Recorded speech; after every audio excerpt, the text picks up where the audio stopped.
Hello, everybody. Welcome to the Real Sports Scope. I'm your host, Robert Butler, on this 12th day of March here. I know a lot of the conference tournaments are heating up right now. Miami, Ohio. It's going to be an interesting selection Sunday coming up this Sunday. Miami, Ohio lost today. They were the undefeated team. The fact that they went undefeated in the regular season, I probably would put them in the tournament, even though they were a mid-major tournament, but they did get upset today. But anyways, that's a side note. Big story today. Kyler Murray has signed with the Minnesota Vikings. I'm going to ask the Mad New Yorker about that when we come back from the break. We'll go over Giants also signed Calvin Austin, Mad New Yorker, if you can hear me backstage there. That story broke this afternoon as well. Former wide receiver from the Pittsburgh Steelers. So stand by. We'll take our first and only break, and we'll be back here running full blast here on the Real Sports Scope with myself and the Mad New Yorker. Hello, Sports Scope followers. The program has seen tremendous growth since going 5 days a week. I just wanted to thank everybody for your cash contributions and sharing the program with friends and families. Just a reminder, if you want to contribute to the program, go to the Cash App, the cash sign, and Sports Scope. There are other ways to contribute to the program listed at the bottom of the screen. If you want to advertise on the program, go to Sports, that is Sports with an S, another S, Scope, SKOPE, at gmail.com, just like it's listed at the bottom of the screen. Thank you and enjoy the program. All righty then, I'm back here live. Let's go ahead and bring the Mad New Yorker in.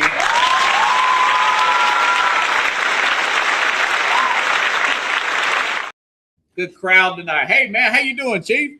Hey, how's it going, man? Happy Thursday. Thanks for having me on, Robert. Yo, that crowd gets louder and louder every week, man. Man, it's a big crowd, man. I'm out doing Jimmy Kimmel and all those guys, those big studio audiences. Big story broke just a few hours ago, probably the biggest story of the week, of the day anyways. Kyler Murray signs with the Minnesota Vikings. I'll get your take first. What do you think about that signing? Does it throw off the development of J.J. McCarthy, or should he even worry about that? What's your thoughts about that?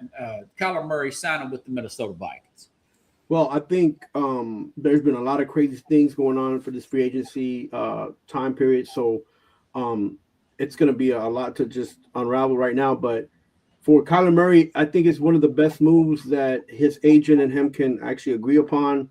You go into an indoor situation, so the game's faster. He's fast. He can use his skills and abilities, which is pretty much being a speedster and quick.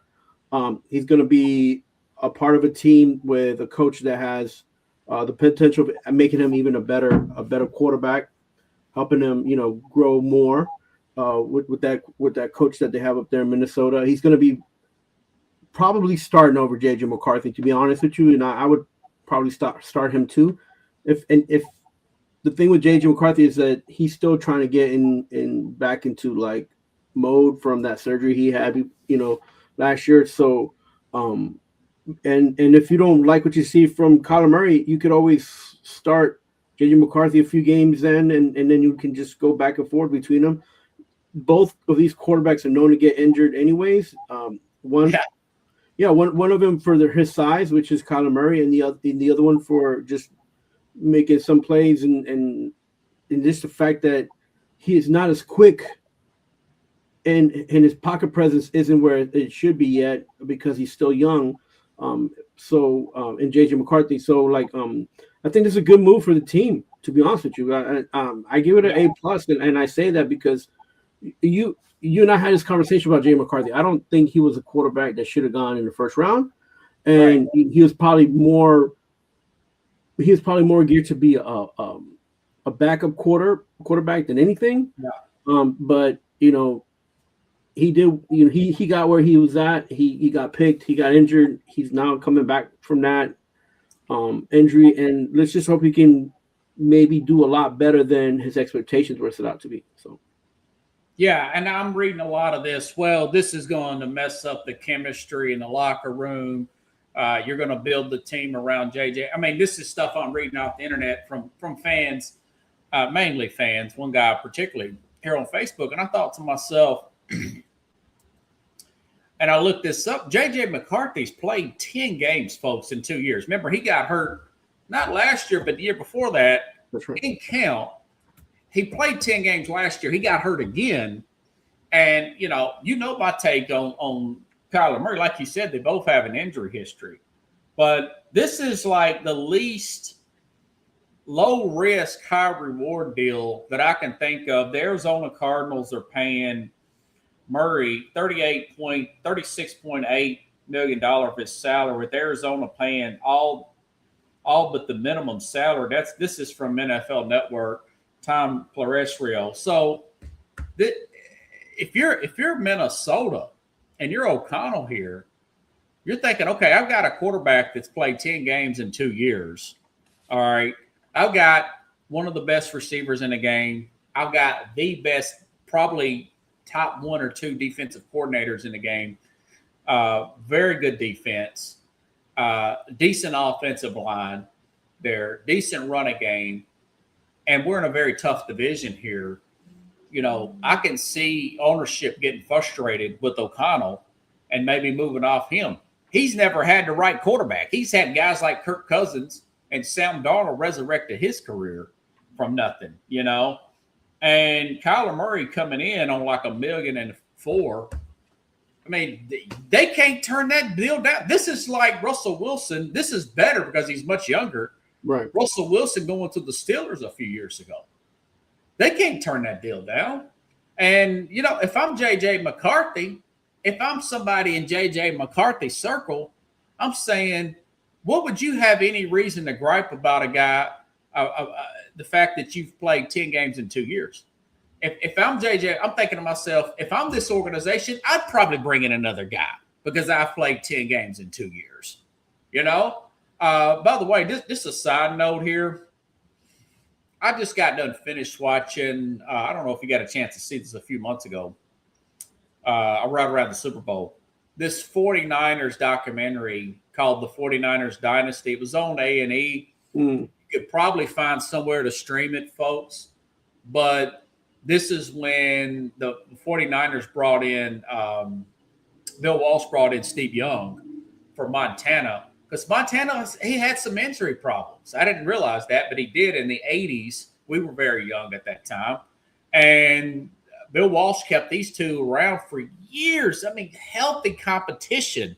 Now, you could cut the tension with a knife, but it brought the best out of both quarterbacks, and they both wanted to play, and they both ended up winning the Super Bowl. So this whole idea, hey, move one guy in, split the locker room, I think that stuff is just overstated, man. The bottom line is you're there to win football games, and the best man wins. Everybody knows who the best man is. Maybe the best man is the healthy man. If you could get 8.5 games out of both of them, then you got a whole season. My guess is they'll both be hurt at some point this year, and they'll have to get another quarterback. So, what's your thoughts on that the aspect of where it could mess up J.J. McCarthy's development? What's your thoughts on that argument? Right now, the only one who's messed up is Jefferson. His decline in catches and yards per carry after the yak yards after a catch is what's been affected because of the fact that there's not a consistency in his ability to get the ball from a quarterback that can throw the ball. Kyler Murray, we sometimes forget that he can actually launch the ball. He is actually not as bad. Little guy, dude. Very good arm. Yeah, and his accuracy isn't that bad. The biggest issue that he had was that he wasn't the biggest guy on the field when he needed to be, right? He doesn't play big. He's just small. And if he can get his mindset to protect the ball and not do the things that he's used to doing, and just use the tools that he has around him. I mean, look, you want to complain about this guy's height, but if you look around in Chicago, they got a guy who doesn't turn the ball over, and they were in the playoffs. Yeah. So you can't just turn the ball over and say, oh, it's because my O-line or this and that. You gotta make plays, and you gotta use the tools and the guys around you. The coaching staff for Minnesota will probably help him out, just like they helped out all the other quarterbacks they've had in the past.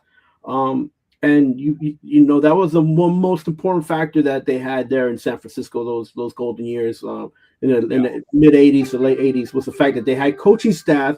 The tree that came out of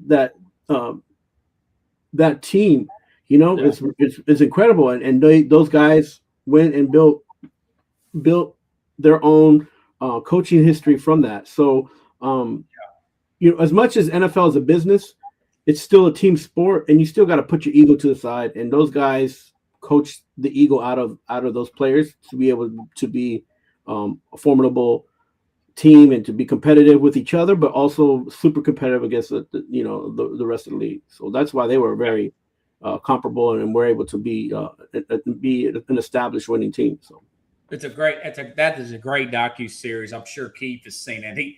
He's a big sports documentary guy like myself, the great Keith Engel. Calvin Austin, this stuff just broke about an hour or two ago as well. I don't know about your Giants. I don't know why they always seem to get these cast-offs from the Steelers. First, Plexico Burress, but hey, he helped you win a Super Bowl before he shot himself in the leg.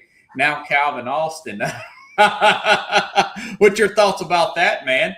That's pretty talented guy, just inconsistent, you know? Right. I think for the Giants right now is trying to have some depth. They lost Wan'Dale. They lost Wan'Dale. Wan'Dale Robertson here in Tennessee. So which is a great pickup for the Titans.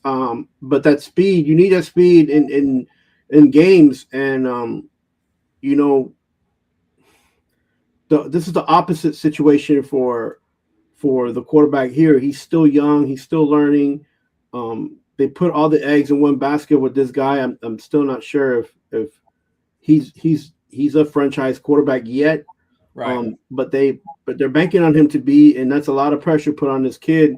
And you know, I like his moxie. I like that he has a decent work ethic. What I'm not seeing is, I'm not sure how his growth is going to be. So having wide receivers that have a little bit of a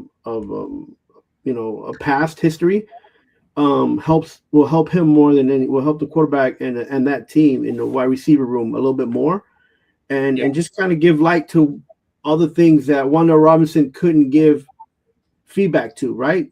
Like the speedster wide receiver isn't your number one.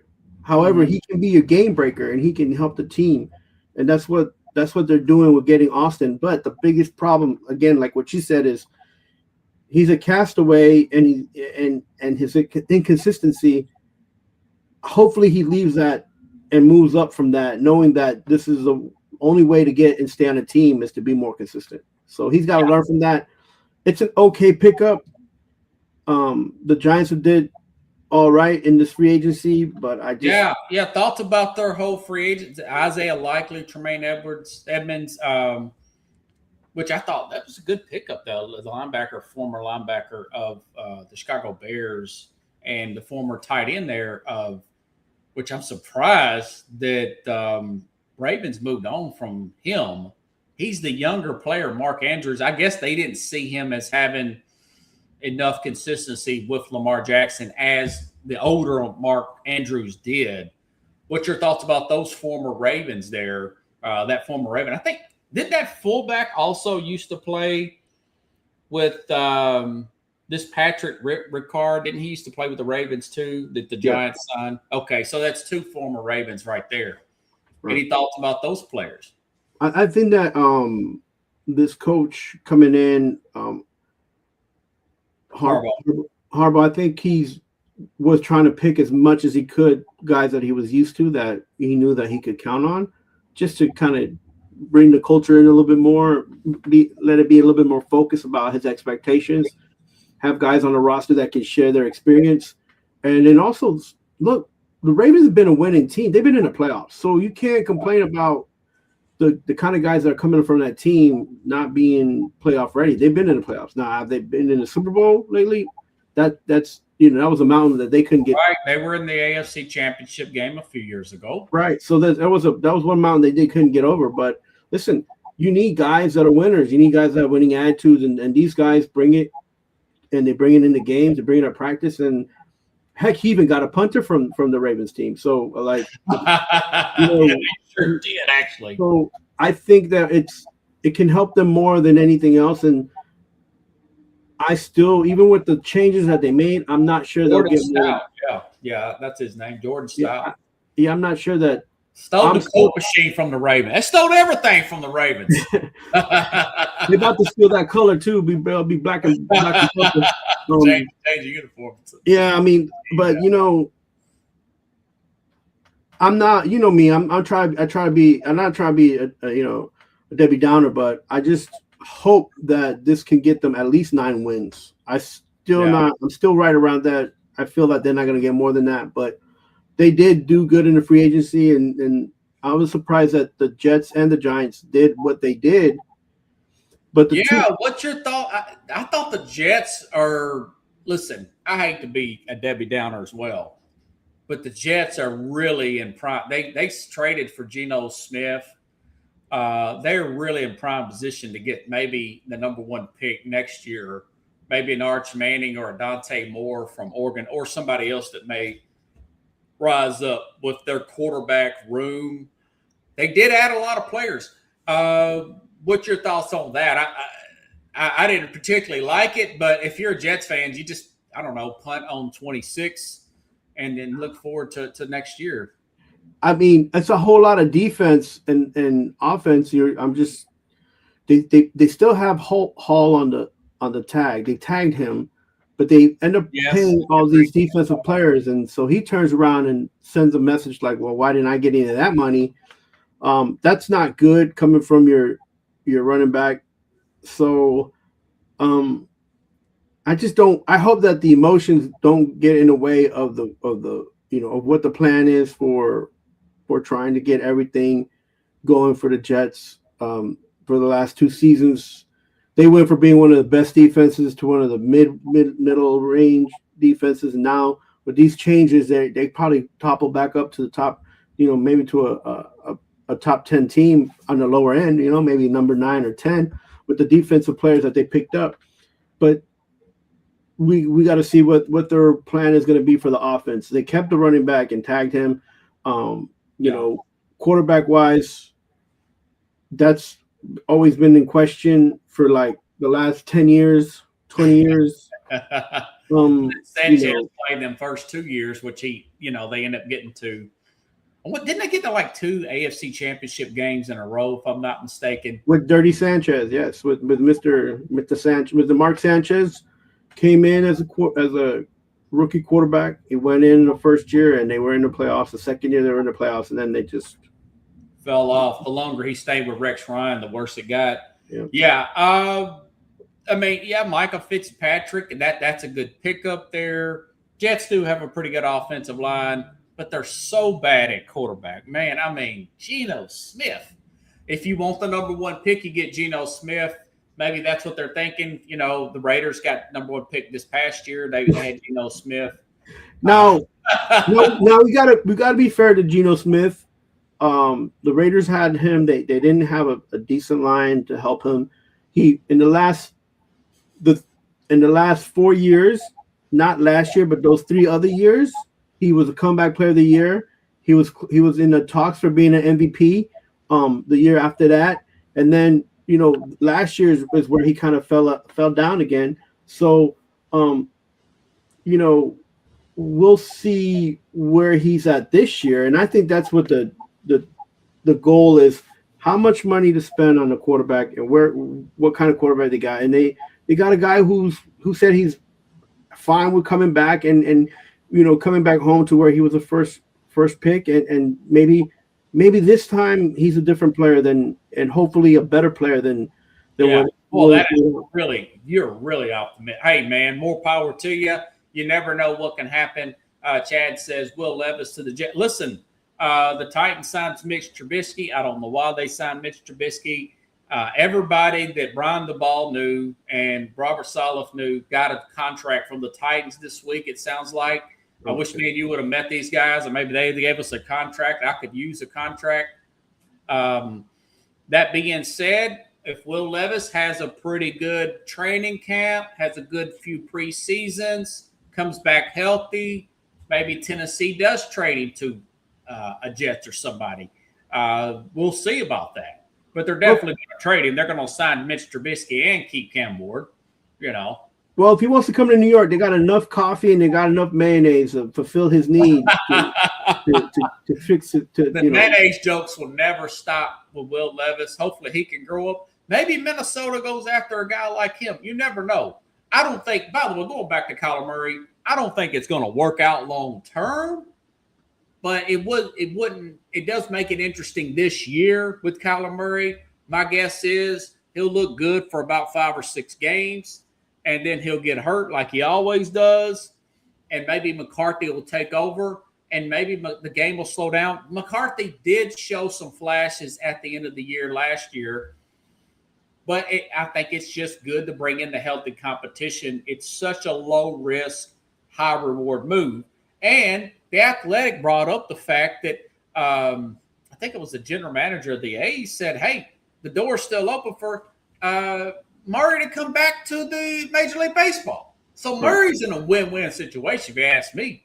Yeah, he's still young enough and he's still athletic enough to, if he wants to go to baseball and just, it doesn't work out for him in the NFL, he could just go and be a baseball star. And he's not welcome, and the opportunity, the rights that the A's hold from is legit. It's a true situation that, he's gonna be in the league for one more year. And if it doesn't work out for any other reason, and if he's forced to go to a team he doesn't want to go to again, right? Because you have to understand that this guy went with high expectations. He's a Heisman Trophy winner with high expectations, trying to go to a team that's terrible to try to bring them up. I don't think that was a good fit for him to begin with anyways. So plus the whole attributes thing, right? He's short. He can't, can you see over the O-line? All those other things that people bring on, his small hands, all this stuff. Mad short. Like you're the man. So he's a short dude. He's our guy, man, trying to play NFL quarterback. Yeah, well, Doug Flutie was a quarterback. Steve Young wasn't the tallest guy in the world. There's a lot of guys that are not a little bit tall. I mean, he's really tiny. I think whatever you want to say about like that, it's not going to work out for Diego either. Yeah, I mean, whatever they say about him, and this is an opportunity for him to just, be somewhere else, try to do something different, and this is the most beneficial part for the ownership of the Minnesota Vikings, because they don't got to spend money. It's a low risk, and hey, man, I like what O'Connell does. I like the defense they play up there. I like Brian Flores. Plus, they got Addison up there if he can stay out of trouble with Justin Jefferson there and Hockenson. They got a very good tight end, decent offensive line. They're ready. I said that if they made the right move, I'd rather for them to get Mac Jones, but that's another story. I think they would be a surprise team to get to the Super Bowl. That'd be a story if they made the Super Bowl with 2 quarterbacks playing 7 and 8 games. I mean, if they would have added Mac Jones, they would have just got a mirror image of what they have now. Like a guy who doesn't have that much speed, who makes throws on. He's shown to play at a very, very high level. Did you see Mac Jones last year with 49ers? I mean, I didn't see the difference between him and I know Pretty's a little stronger arm, a little bit more, but dude, that's a great release. That's what it takes to win in NFL. I think defense as quick as he was last year. He's competitive and formidable, but I'm not sure Mac Jones is a starter in the NFL, to be honest with you. I'm convinced. Now, the reports are that the 49ers are asking too much for Mac Jones. Maybe that changes. A lot of stuff is going to happen. A lot's going to come about with Ty Simpson and whatnot, who drafts him and how those other quarterbacks go. What's your thoughts? You follow the Titans, man. I thought they had a pretty decent free agency signing period here. They signed a lot of players.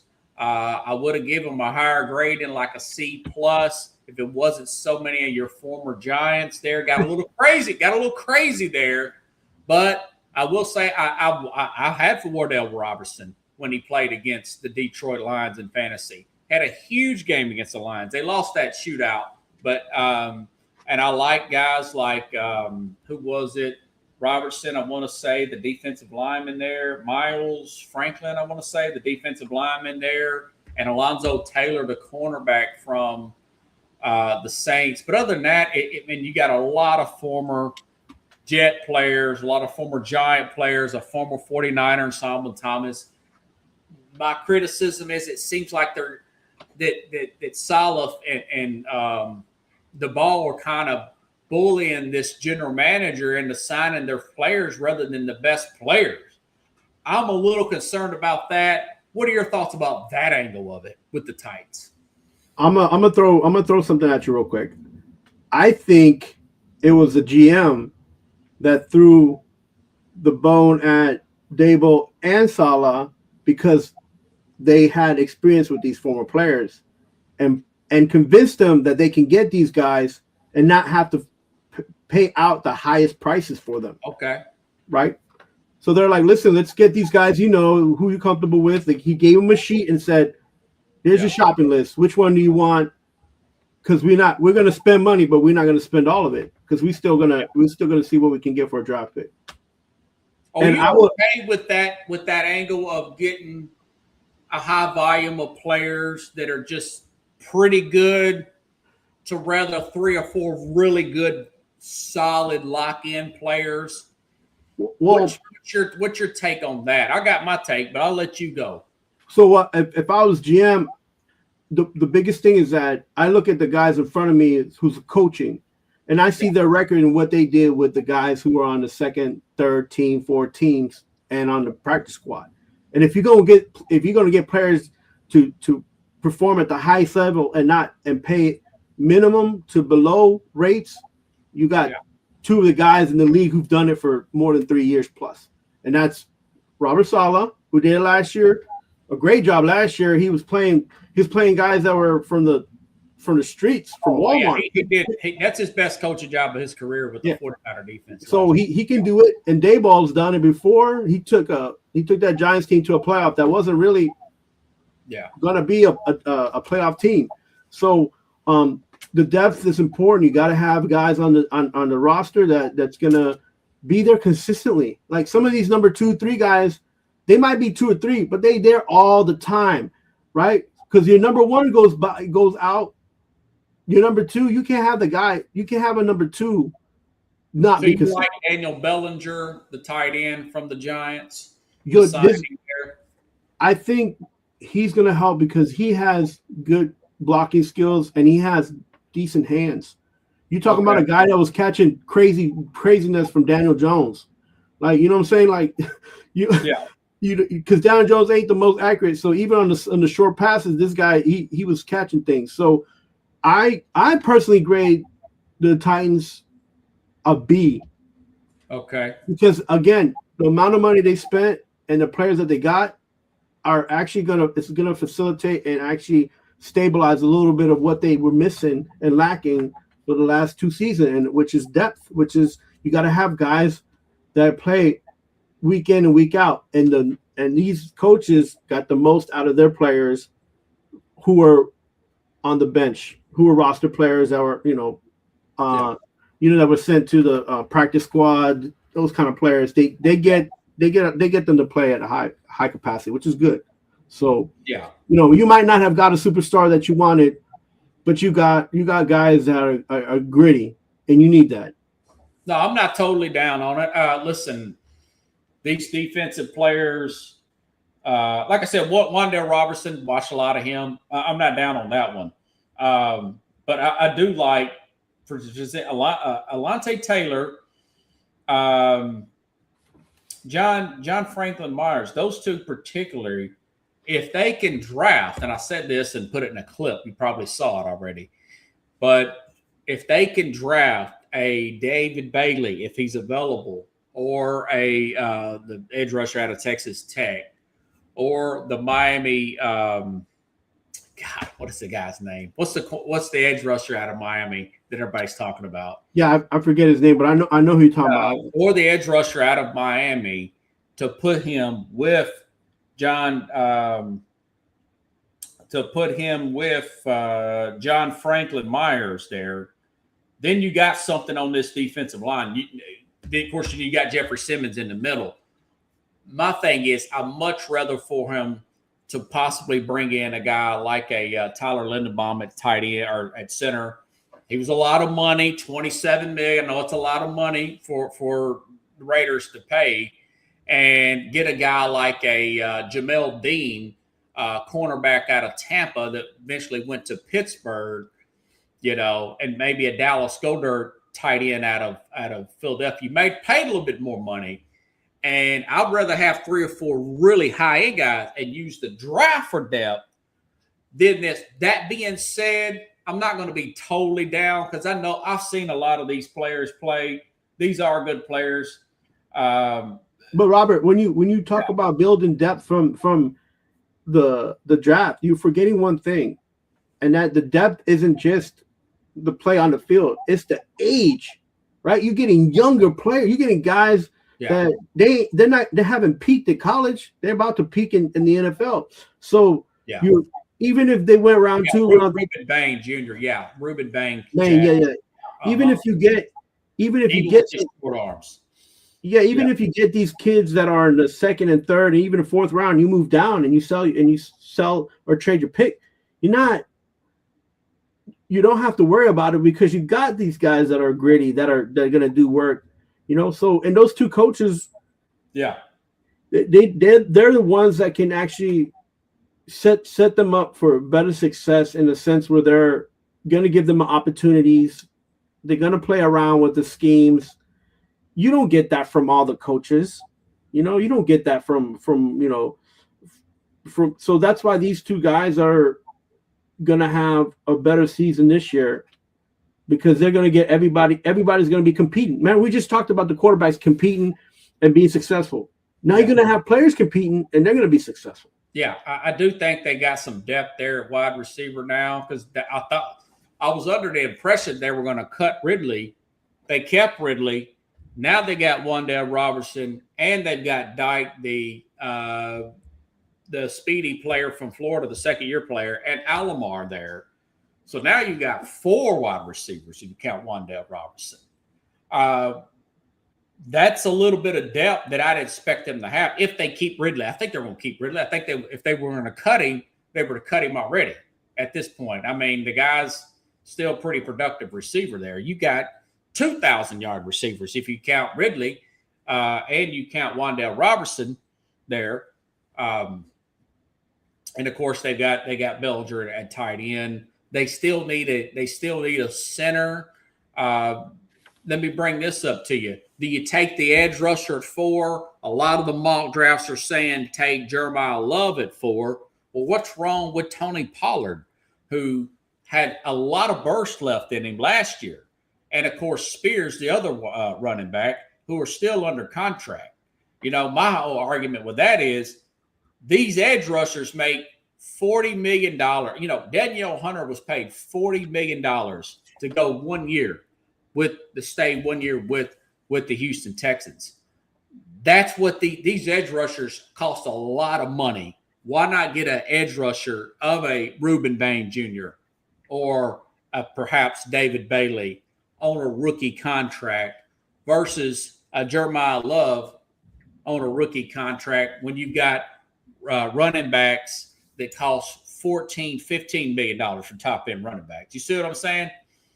You're getting these really expensive high-end guys who can complement each other. You get a guy like a Ruben Bain with those defensive players and that coaching. I mean, he can shine with Tennessee, even with his short arms there.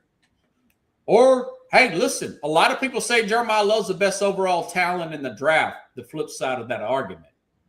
What's your thoughts about that Notre Dame running back? I think that the Titans have to be very careful with just thinking that the pick that they get is going to be the number one. Their first round pick is going to be superstar. So, because they've had this situation, this is like going to be the fourth year in a row that they going to be a first rounder, depending on the number in the year, that they're going to be closer to the top, not just in the middle and the back end of the first round. So, if you have the 4 pick, man, I would trade it away, to be honest with you. Yeah. Because what if you do not get that off? It'd be great. They should trade it away. I mean, if you trade that down and get another second or third round pick, then you could definitely take Jeremiah Love at 10 or 11. Yeah, because look, I love me some Jeremiah Love. He was explosive. He's like Bijan Robertson, I think, who plays for the Falcons. I think he's that good, But I don't know if I'd take him at 4 when you got one of those big name edge. Now, I will say this. It would be a discussion to perhaps maybe take Love over a guy like Arvell Reese. I think he's overrated, man. A lot of people don't think that. I think he's one of those measurable guys, workout warrior guys, where his play doesn't really complement his play. Question to you, a Titans question. All right, let's take it back. Is this guy Bain better than Javon Curse? Well, he's not physically as good as Javon. He's more of a comparable to a Dwight Freeney type of player. But I would compare him to a Nick Bosa. Some people may say Bosa's a better prospect, but I think he's got the kind of footing of a Bosa. He's a little smaller, but he can get around people. But look who's going to be paired beside, though. He's going to be paired beside John Franklin. And, of course, some people were saying that maybe was an all-pro. Simmons was an all-pro last year. That he was one of the best defensive players in football. Yeah, because do you really want to spend a draft pick on a complementary player to the players you already have? Because it's going to make the overall defense that much better. You know? But I mean, for that, you could get to the playoffs playing that good a defense. Yeah, we saw it with Seattle, man. But Seattle was different with Houston. Look how bad their offense was with their turnovers at times. But these guys that were coming out of Seattle, even Houston, the guys that came out from the first round picks were Javon Curse types, were game changer types. Is this guy Bain a game changer, or he's just gonna complement? He's just gonna be like the guy who makes the play in the third down. No, Javon Curse made plays every down. He was physically more imposing, but Bain can. I mean, Freeney was that big a player for.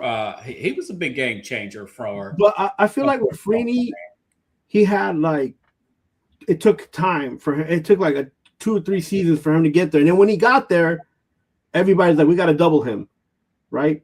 So I don't know. And don't get me wrong. It's not that every guy is going to be Javon Curse, because that's not how that works either. But he's nicknamed the Freak. You know what I'm saying? Right, and that's my thing is like that's 5'10", 170. He's not a huge player. You want to get a guy who's a game changer, I'm not sure if Bain with that 4th pick. Then, if he was forced to, I mean, you probably ain't done your homework on that, have you? It's all right, man. No. I mean, I'm just looking at because the Titans just got more picks from these trades and these signings that they got. So, they got a lot of picks in these, man. They got 7, 8, 9 picks, something like that. So my thing is, by the way, Nick Bosa, he put that 49er defense over the top. When he was drafted as a rookie, they went all the way to the Super Bowl. So Tennessee went all the way to the Super Bowl with Javon Curse's rookie year. A defensive player playing off other good defensive players can put you over the top. A good edge rusher, look at Jalen. Okay, question. Look what he did to Philadelphia, man. Here's the thing. When they doubled up on Curse, who was the second person in there to either come in for a sack or stop the run? Do you remember? Oh, I don't know. I had to go back and look at that. I think it was Fisk or somebody. It was Arrington. Arrington, the Penn State player was Hainsworth. No, Hainsworth came later.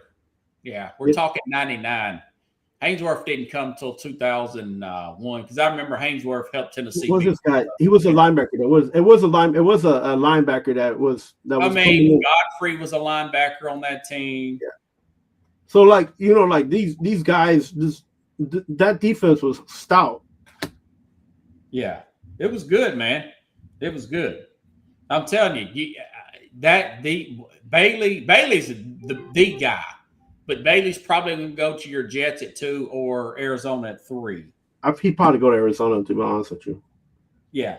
Bailey's probably going to go to Arizona. You got Evans. You had Jason Fisk, Henry Ford on the defensive line, Eddie Robertson, Denard Walker. They had a very good secondary that year. Samari Rolle, Blaine Bishop. Oof. They had some veterans there. Man, Blaine Bishop and Samari Rolle, that two. Oh, man. Headhunters, man. Headhunters. Ooh. So that's my point. Hey, any thoughts about I think that the Ravens started second guessing themselves. I think they got cold feet. I think that physical thing was a lame excuse. And I think that the league was pretty ticked off. The Raiders recovered. But it was a pretty foul thing. What's your thoughts about that Max Crosby trade and how that played out? Do you believe what the Ravens say? Maybe, hey, the physical didn't go through. What's your thoughts about that situation?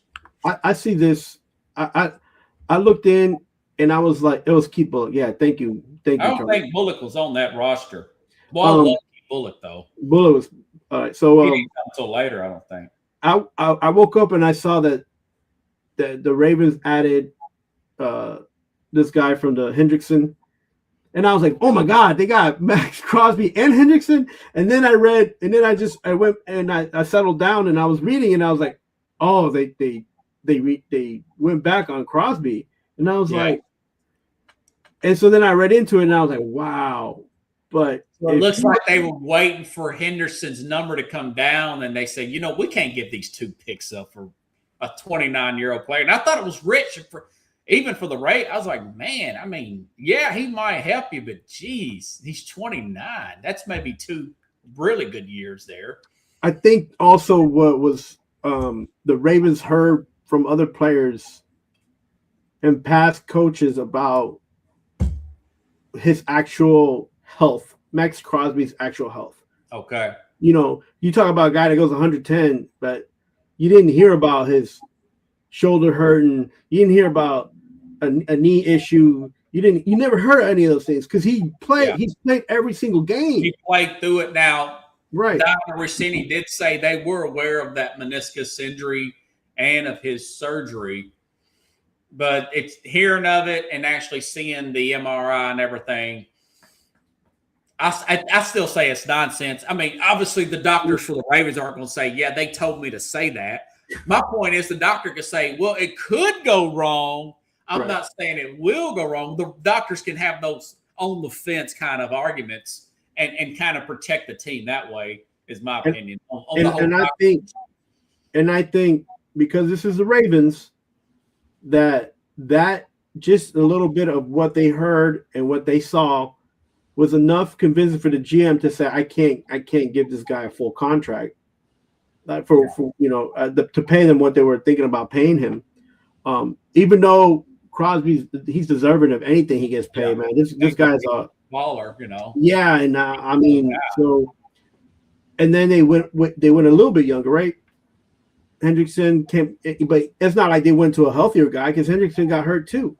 Henderson missed half of last season, and he's 2 years older. And they gave Henderson a 4-year deal. Henderson is a 2-year guy. I don't know what the Ravens were thinking. I've read a bunch of criticisms. Jason Lackenford, former NFL insider, they're really coming down on DaCosta, saying this guy's no Ozzie Newsome. And truth of the matter is, he is no Ozzie Newsome. Ozzie Newsome was just a well of a general manager, but he retired. His last pick was Lamar Jackson. Now they have got to the AFC Championship game with DeCosta there, but I do think he is somewhat on the hot seat now that I'm talking about the general manager. Now that Harbaugh has been fired and all this money, but I mean, going back to Friday night, man, I'm thinking to myself, okay, you got a $70 million cap hit you got to deal with. They did deal with it with Lamar Jackson, and you want to take on this $30 million a year, two first round guys you're giving up for a 29-year-old player, and you've got this all-world center that's about to walk out on you on free agency that wants $18+ million a year in Tyler Lindenbaum. And, of course, we know what he got. He got $27 million, and he walked. Isaiah Likely walked. A lot of players left, man, and like you said, quite a few went to the Giants. I'm not sure if the Ravens might not fall apart next year, because of their age. We're going to look to see how they draft and who they draft to build that depth now with. And they'll get quicker at wide receiver for sure.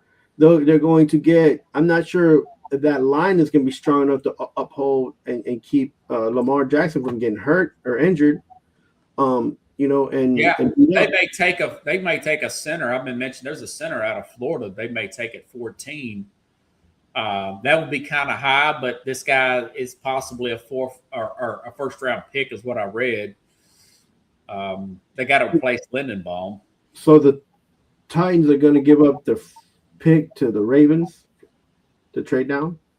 That would be nice. I'll tell you what, it's going back to the Titans. They did not replace. They cut Cosenberry. My guess is those players may fall. There's a player from Auburn. It's a center that's highly regarded, and this guy, his name is Jake Slaughter. What a great name for a football player. He's a center from University of Florida. I could see Tennessee taking him with 35th overall pick. That would be ideal for me. Don't poo-poo the offensive line, Tennessee Titans. Do not poo-poo that. Please don't poo-poo the offensive line. There's some thoughts that maybe they should draft a right tackle at 4, but the problem is they can play right, that these guys are not known to play left. Right. The left tackle seems to be an issue. We talked about that the other day with my man, Coach Carroll there was telling me he didn't block anybody. He Dan Moore. And my man Ralph Williams out of Pittsburgh caught him backdoor more, because he got around him. The snaps I seen him play, he didn't do that bad. I thought Cam Ward held on to the ball too long. But do you have any thoughts on? I thought the Raiders. All that being said, they got Tyler Lindenbaum. They got 2 linebackers, Nakobe Dean.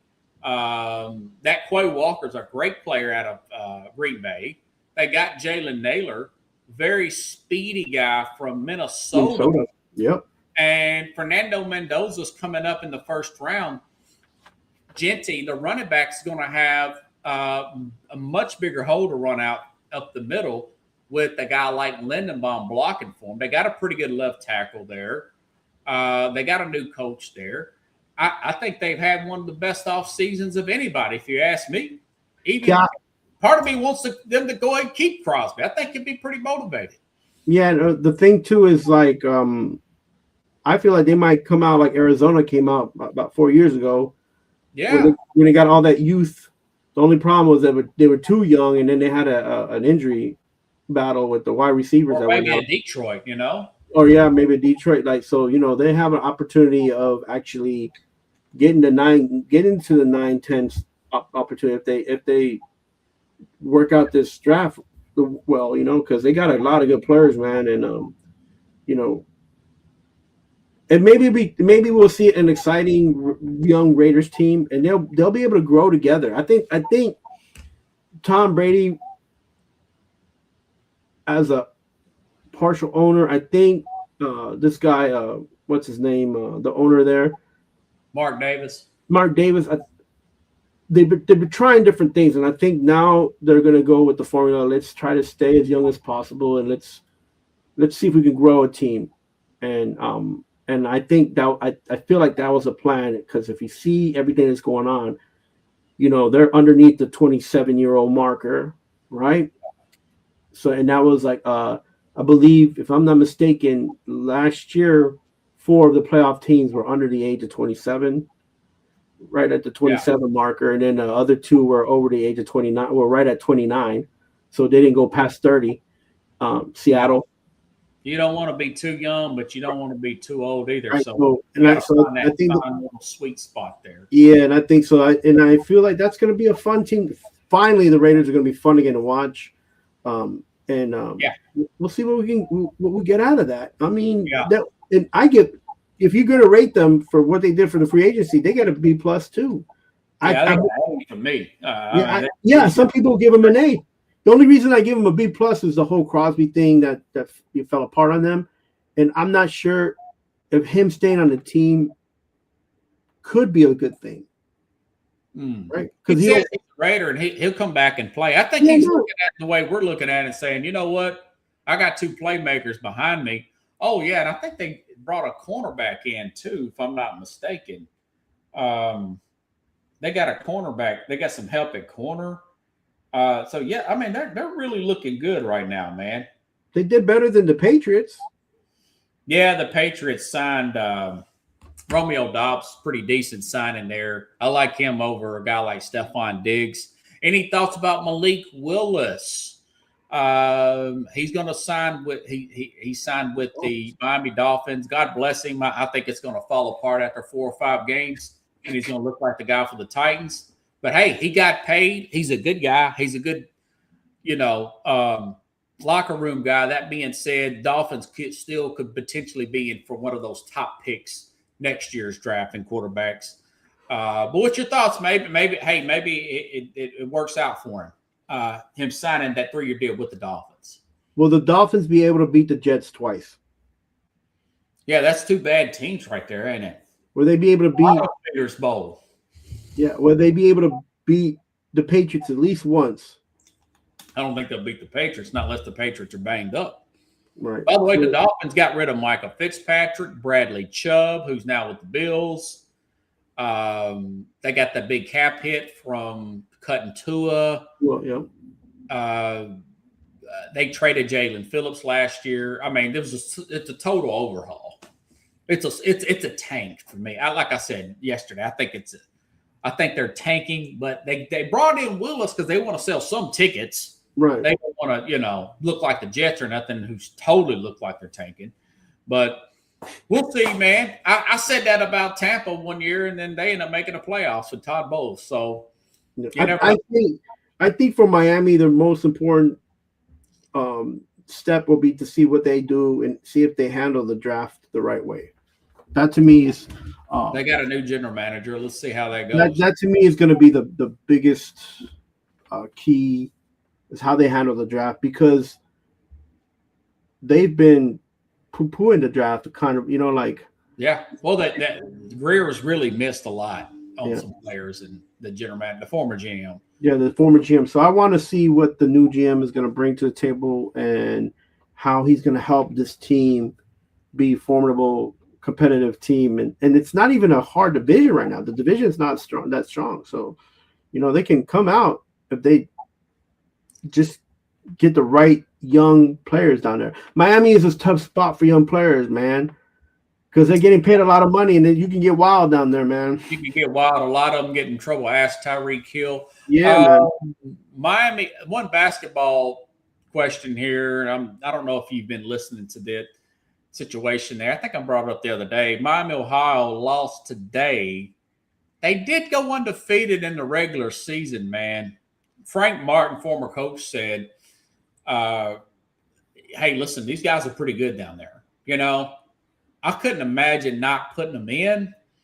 I know they didn't play in a power conference, but they did not lose a single game in the regular season. You got to fight 68 teams. I don't know, man.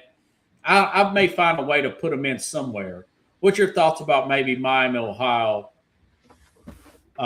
undefeated regular season, did lose that conference tournament game that would have put them in there guaranteed, man?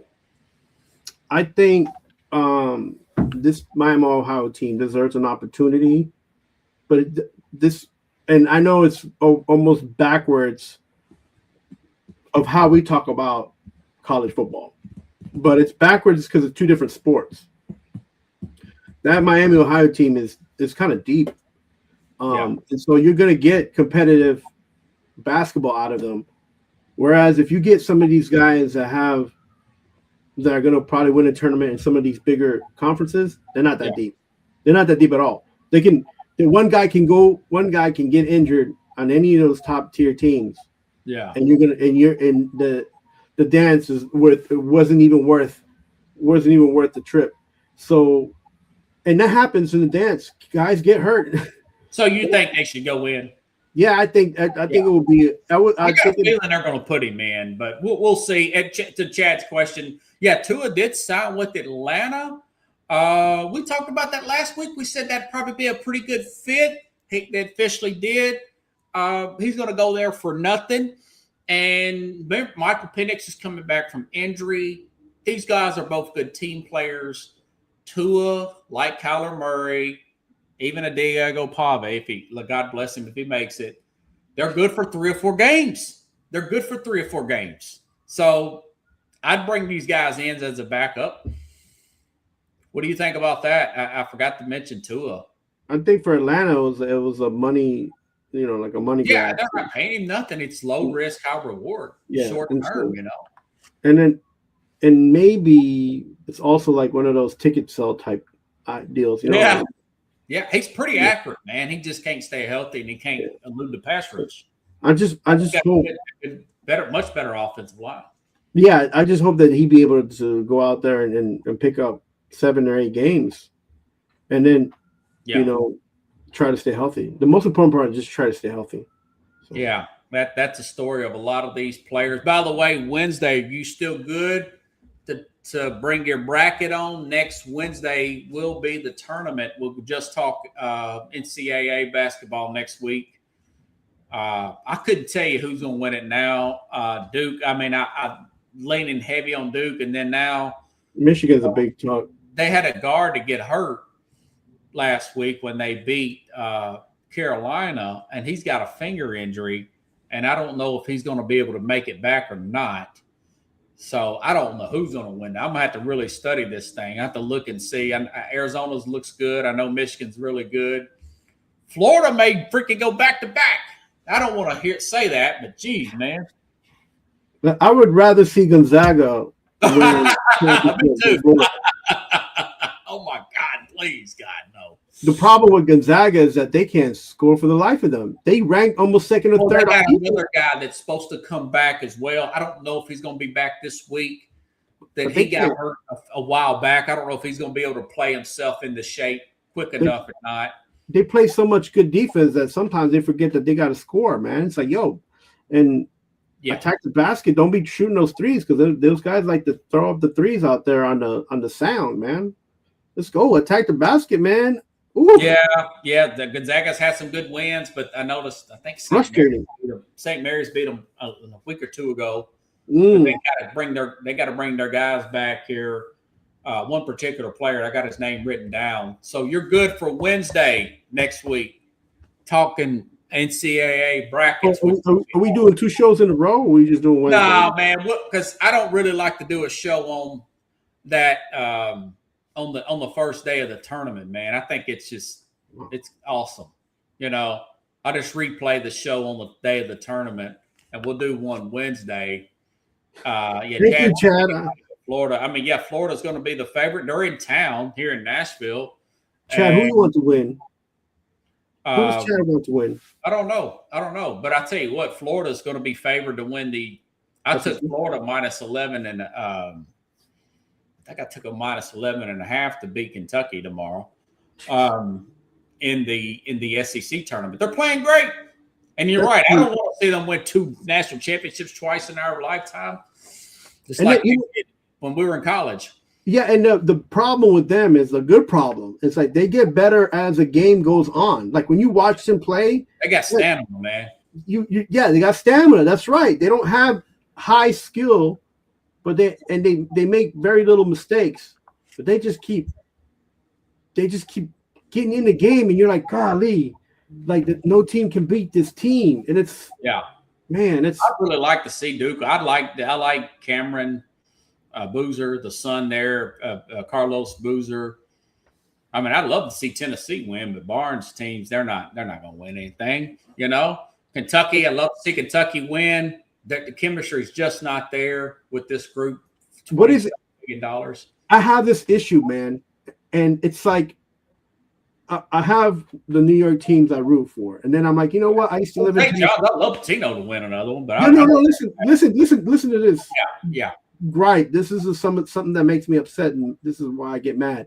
It's like we have St. John's here, and like, all right, you know, it's a good team. Tell me why they have the same issues that Tennessee has. They can't get a guy to shoot consistently in the 15. No. They're just, oh my God. It's like what I feel like UT and St. John's to just play a like for Mad New Yorker NCAA championship and just get it over with, because they ain't gonna make both of these teams. No.